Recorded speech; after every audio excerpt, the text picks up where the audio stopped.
Hello everyone, welcome back again with a new other video. So today we are going to discuss about pronoun and its kinds. So what do you mean by pronoun? Pronoun is a word that is used instead of pronoun or noun phrase. ये pronoun ऐसा word है जो noun के या noun phrase की जगह use होता है. जैसे हम लोग कुछ सेंटेंस का एग्जांपल ले लेते हैं. जैसे Rohan is a good boy. Rohan bath on time. Rohan take bath on time. Rohan take dinner on time. Rohan father and mother appreciate Rohan. It is not comfortable to hear that. If you use pronoun in these sentences, it must be like Rohan is a good boy. He takes bath on time. He should take dinner on time. His parents appreciate him. Okay, so this is important where we use the noun. So pronoun had 10 kinds and each kind we discussed in detail. So first kind is personal pronoun. So what do you mean by personal pronoun? Personal pronoun is for proper name of person. ये एक सिर्फ particular name या person के लिए होता है. इसके 3 category है, ये सेपरेटेड है. तो फर्स्ट है first person, second person, third person. So what is first person?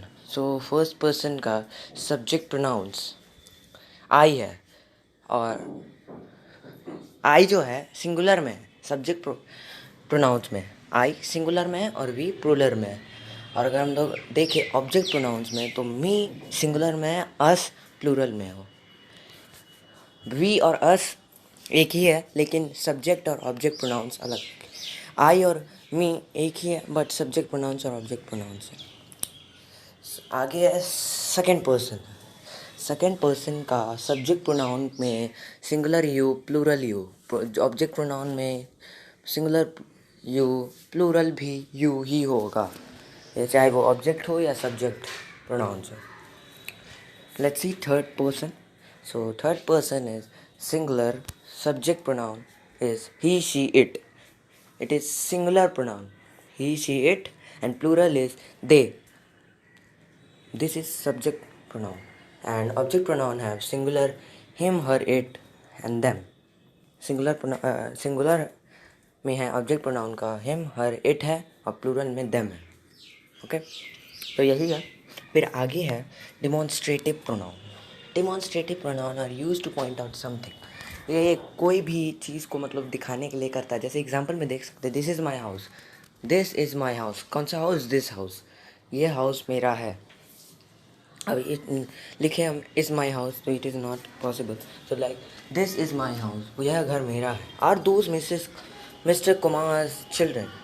क्या वे मिस्टर कुमार के चिल्ड्रन है? कौन? वे. तो इसमें लिखते हैं आर मिस्टर कुमार चिल्ड्रन. तो कौन सा? तो बोलेंगे दोज, वे. यही है.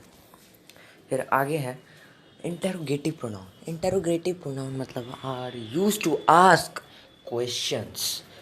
सो ये क्वेश्चंस के लिए होता है. इसमें व्हाट, विच, हाउ, ये और बाकी सब WH फैमिलीज आते हैं. जैसे एक एग्जांपल है what do you want to eat. तुम क्या खाना चाहते हो? तो यहाँ पे क्वेश्चन लग रहा है. अब हम लोग do you want to eat, तो ये क्वेश्चन नहीं बना. ये बोला कि आप आंसर दे रहे हो do you want to eat, क्या तुम खाओगे? फिर what do you want to eat, तुम खाओगे नहीं, तुम क्या खाना चाहते हो. ठीक है, इसमें हम पूछ रहे हैं मुझे, लेकिन हम लोग अगर चॉइस कर ले कि हम ये खाना चाहते हैं तो हम लोग ऐसे बोलेंगे do you want to eat. Okay, so अगला है why do you not bath yet. तुमने अभी तक नहाया क्यों नहीं है? तुमने क्यों नहीं नहाया अभी तक? तो अब लिखते did you not bath yet. तुमने नहाया नहीं है, अभी तक नहाया नहीं है. लेकिन हम लोग यहाँ पूछ रहे हैं, वो श्योर नहीं है कि ये नहाया है कि नहीं नहाया, तो इसलिए पूछा जा रहा है why did you not bath yet. Okay, तुमने अभी तक क्यों नहीं नहाया. फिर आगे है चौथा है distributive pronounce. The distributive pronouns are used for persons or things taken as a single or in a group. They include each other, each, someone, anyone, everyone, no one, anything, everything, either, neither, etc. तो ये एक single person के लिए होता है या फिर कोई ग्रुप में होना चाहिए, ठीक है। तो एक हो या फिर एक या दो से ज़्यादा हो, ठीक है। तो यहाँ पे दिया हुआ एक example, no one can eat toffees in classroom. कोई भी नहीं खाएगा, कोई भी, जितने भी बच्चे हैं, सारे ग्रुप में हैं तो जितने भी बच्चे हैं, कोई भी टॉफ़ियाँ क्लास में नहीं खाएंगे। और दूसरा एग्जांपल है, each of you must carry a pen. आप सभी में से सबको एक पेन लेना है। इसमें कह रहा है सिंगल करके, सबको बता के सिंगल करके, ईच मतलब सबको, सब दिया हुआ है तब हम लोग ईच बोलेंगे कि सबको, सब में से सबको, कि कोई भी छूटना नहीं चाहिए, इसलिए ईच आप सभी में से सबको पेन कैरी करके रखना है। फिर पांचवा काइंड हम लोग का reflexive pronouns. So what is reflexive pronoun? Reflexive pronouns are used to refer back to the subject. They include myself, yourself, themselves, herself, ourselves, himself, itself. तो यहाँ पे ये एक तरह से आपने पढ़ाई होगा comparison of adjectives and pronoun में मैंने बताया था कि जो है एडजेक्टिव प्रोनाउन, पॉजेसिव एडजेक्टिव जो है वो एज अ सब्जेक्ट के रूप में काम करता है, और पॉजेसिव एडजेक्ट प्रोनाउन जो है वो एज अ इसके लिए काम करता है, ऑब्जेक्टिव के लिए काम करता है। ये भी ऐसा ही कुछ है, जैसे हर्ट सेल्फ, जैसे यहाँ दिखा हुआ है, Rohan hurt himself when he fell. ये देख सकते हैं कि ये अपने आप ही को बता रहा है कि रोहन हर्ट हिमसेल्फ खुद को वो चोट पहुँचा लिया है, रोहन खुद को चोट पहुँचा लिया, ठीक है। फिर कोई कह रहा है I will do this my self, मैं यह खुद से करूँगा, तो ये खुद ही को बता रहा है, यानी सब्जेक्ट खुद ही को कर रहा है, यही है। छठा है हमारा relative pronouns are used to refer to nouns as pronoun mentioned before.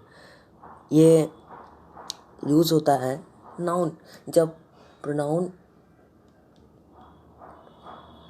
पहले से दिया हो तब ये यूज़ होता है। जैसे यहाँ पे दिया हुआ है दे इंक्लूड हु, विच, हुम, हुज, दैट। तो यहाँ द चाइल्ड, तो नाउन दिया हुआ है, तो नाउन के बाद होम लगा दिया गया है, जिसके वजह से देख रहे थे child whom you we are talking to is my brother. तो इसमें देख रहे क्वेश्चन भी लग रहा है, क्वेश्चन वाला WH फैमिलीज लग रहे हैं, लेकिन ये क्वेश्चन नहीं है, क्योंकि आप यहाँ पे बीच में लगा रहे हो, नाउन के बाद लगा रहे हो, तो ये क्वेश्चन कैसे हो सकता है, ठीक है। तो यहाँ देख रहे तो child whom you we are talking to is my brother. तुम जिस बच्चे की बात कर रहे हो वो मेरा भाई है। तुम जिस बच्चे की बात कर रहे हो, जिस बच्चे। अब यहाँ होम देखते तो किस बच्चे, अगर इंटरोगेटिव में लगाया जाए तो किस बच्चे की बात कर रहे हो, लेकिन यहाँ पे बताया जा रहा है द चाइल्ड होम, तुम जिस बच्चे की बात कर रहे हो, क्योंकि ये नाउन के बाद लगा हुआ है इसलिए। तो आगे है pronoun of number and quantity include words and phrase such as many, few, little, a few, much। Number और क्वांटिटी को ये दर्शाता है, जिसमें वर्ड्स भी हो सकते हैं और फ्रेज भी हो सकते हैं। यहाँ पे कुछ आते हैं few, little, a few, much, it is. इसका एग्जांपल है I use to have a plenty stamps earlier, now only few are left. मैंने कुछ स्टैम्प्स जमा किया था पहले, लेकिन अभी वह कम है, थोड़े कम है। तो इसमें दिख रहा है क्वांटिटी दर्शा रहा है कि आपका स्टैम्प्स अभी कम हो चुका है, तो यही है। फिर 8वां नंबर है indefinite pronoun include somebody, something, anything, one, anyone, anybody, no one, it is. This example someone has been stealing flowers from our garden. Okay, तो समवन यहाँ पे हो गया इंडेफिनिट प्रोनाउन। 9 नंबर है possessive pronoun are used to indicate position. They include mine, our, your, his, her, theirs. तो ये सब objective के रूप में इस्तेमाल होता है, आपको तो पता ही होगा। Are you sure this book is yours, तो यहाँ पे ऑब्जेक्टिव की तरह काम कर रहा है।